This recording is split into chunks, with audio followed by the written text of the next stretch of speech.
ជំរាបសួរពុកម៉ែបងប្អូនយើងដែលតែគ្រប់គ្រងជាមួយនឹងសិប្បកម្មយុគខ្ញុំណាបាទប្រភេទនេះគឺប្រភេទ4ជ្រុងបងប្អូនណាប្រភេទ4ជ្រុងដែលមានទំហំ2ម៉ែត្រកន្លះគុណនឹង3ម៉ែត្រ2ម៉ែត្រគុណ2ម៉ែត្រកន្លះគុណនឹង3ម៉ែត្រ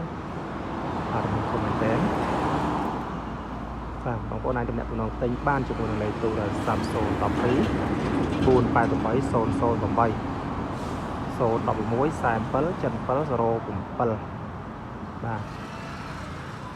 ហើយទីតាំងស្ថិតនៅខេត្តកំពង់ស្ពឺទេខេត្តកំពង់ស្ពឺផ្លូវ44ចេញពីច្បារម៉ូទ័រអារ៉ាល់គីឡូលេខ10បងប្អូនណា10តំណក្នុងពេញផ្ទាល់ក៏បានតាមលេខទូរស័ព្ទ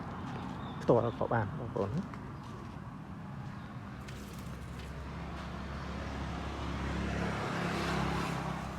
ចង់បានផ្ទះឈើនៅខាងក្រៅនោះផ្ទះឈើដូចខ្ចោះឬខ្សែបាទទើបតែនឹងហើយទេបងប្អូនណាចង់បានមូលនៅខាងនោះ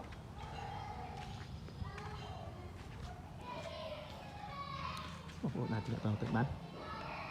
ឈើក៏បានឬខ្សែក៏បានទៅតាមតម្រូវការ